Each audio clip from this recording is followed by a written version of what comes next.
Nous avons déjà appris à réduire et à simplifier des expressions mathématiques. Et maintenant, nous allons parler particulièrement de la formule du périmètre d'un rectangle, du périmètre d'un carré et de la longueur d'un cercle. Réécrire les formules de périmètre petit p avec l'écriture simplifiée du produit. Il faut réécrire, tu vois le verbe le plus important, réécrire les formules de périmètre avec l'écriture simplifiée du produit. Alors, si tu comprends pas, tu lis la suite et tu vas comprendre. Nous avons un périmètre d'un rectangle de côté AB. Tu imagines, tu peux le dessiner. Un rectangle de côté AB. Fais des pauses dans la vidéo et fais le travail avec moi. Donc, on parle de périmètre d'un rectangle. On s'est souvenu ce qu'est un rectangle. Maintenant, qu'est-ce que c'est un périmètre? Sur le plan étymologique, péri, ça veut dire autour, et mètre, ça veut dire mesure. Donc, le périmètre, c'est la mesure du tour. Comment mesure-t-on le tour ou le périmètre d'un rectangle? Eh bien, ici l'énoncé nous donne la formule. P est égal à A plus B fois 2. Nous allons noter ça sur notre cahier parce que quand on résout un problème en mathématiques, on commence toujours notre raisonnement à partir de l'énoncé. Donc nous écrivons petit p est égal à 2 fois la somme de A et B. P est égal à 2 fois, entre parenthèses, A plus B. On peut aussi écrire la formule du périmètre autrement. Si on utilise la distributivité, on distribue 2 fois A, n'est-ce pas? Et comme il y a un plus, on va mettre plus, et on va distribuer 2 fois B. Donc, le périmètre d'un rectangle s'écrit également 2 fois A plus 2 fois B. Et c'est ce que nous montre l'énoncé. À partir de cette formule, nous pouvons aussi et encore imaginer le rectangle, le dessiner. Et cette fois-ci, nous allons dessiner 2 fois A plus 2 fois B. Maintenant qu'on sait remémorer ce qu'est un rectangle et que nous avons révisé les deux façons d'écrire la formule du périmètre du rectangle, reprenons la question de l'énoncé. Je te propose de faire des pauses dans la vidéo pour essayer de faire le travail toi-même et ensuite tu remets la vidéo en route pour vérifier ton travail. Donc tu dois réécrire les formules avec l'écriture simplifiée du produit. Un produit, tu sais que c'est une multiplication. Et donc dans la première écriture, tu trouves un produit de multiplié par A plus B. Et tu as appris dans la vidéo précédente que le signe multiplié n'est pas indispensable dans certains cas, quand on utilise des lettres par exemple. Et là, on va voir que quand on utilise une parenthèse, eh bien le signe multiplié n'est pas indispensable non plus. Donc ce signe, on peut carrément l'enlever. Ce qui donne 2, ouvrez la parenthèse, A plus B, fermez la parenthèse. Maintenant, qu'est-ce que tu peux faire avec la deuxième écriture? 2 fois A plus 2 fois B. Tu as deux produits là. Eh bien c'est pareil. Comme ce sont des lettres A et B, tu n'es pas obligé d'écrire le signe multiplié.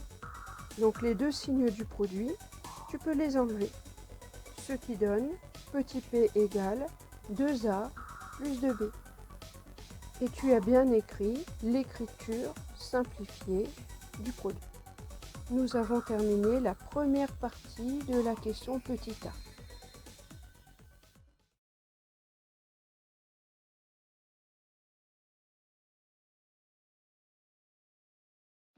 Voyons la question suivante. On nous demande toujours de réécrire les formules. Donc réécrire en écriture simplifiée du produit. Et cette fois-ci, c'est la formule du périmètre d'un carré de côté petit a. Alors de quoi parle-t-on? On parle de périmètre, comme tout à l'heure, donc de la mesure du tour. La mesure du tour de quoi? La mesure du tour d'un carré. Et tu sais qu'un carré a ses 4 côtés égaux. Si on appelle A le côté d'un carré, alors on peut dire que le périmètre de ce carré est égal à 4 fois A.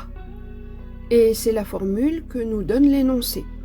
Petit p est égal à 4 fois A. Et on nous demande de trouver l'écriture simplifiée du produit. Comment répondrais-tu à cette question? Tu vois que dans la formule qu'on te donne, il y a une lettre, la lettre A. Donc, le signe du produit multiplié peut être enlevé, ce qui nous donne la formule simplifiée petit p est égal à 4a. Passons maintenant à la question petit b. L'énoncé nous demande d'écrire plus simplement la formule qui donne la longueur d'un cercle de rayon R. Donc on parle d'un cercle. C'est quoi un cercle? C'est une figure ronde à ne pas confondre avec un disque. Un disque est une figure pleine, alors qu'un cercle est constitué d'une ligne courbe. En fait, c'est une suite de points. Quand on parle de longueur d'un cercle, on parle de la longueur de la ligne qui forme le cercle. Et chaque point du cercle se trouve à égale distance d'un point qu'on va appeler O. Et O, en fait, c'est le centre du cercle. La distance entre le centre O et un point du cercle s'appelle le rayon et on l'écrit petit r. Comment va-t-on calculer la longueur d'un cercle de rayon R? Avec une ficelle? Non. Nous avons une formule toute faite qu'on nous donne dans l'énoncé. Longueur L est égale à 2 fois quelque chose fois R. Alors la longueur L, longueur du cercle, et ce quelque chose, on l'appelle pi. Et il vaut 3,14. On retient ça et on en parlera plus tard dans une autre vidéo. Donc, la longueur du cercle grand L est égale à 2 fois pi fois r. Tu sais que pi, c'est une lettre grecque. Et elle est utilisée, en fait, comme beaucoup d'autres lettres grecques, elle est utilisée en mathématiques. Alors, cette formule de la longueur du cercle, on va la simplifier comment? Tu essayes de le faire? Tu fais une pause? Bon. Alors, nous avons donc grand L qui est égal à 2 fois pi fois r. Donc, on voit qu'il y a 2 multiplications. Et ces multiplications, elles concernent des lettres, pi et r. Du coup, on a appris qu'on peut enlever le signe de la multiplication, le signe du produit, Donc on les enlève, ces deux signes, ce qui nous donne la formule simplifiée grand L égale 2 pi r.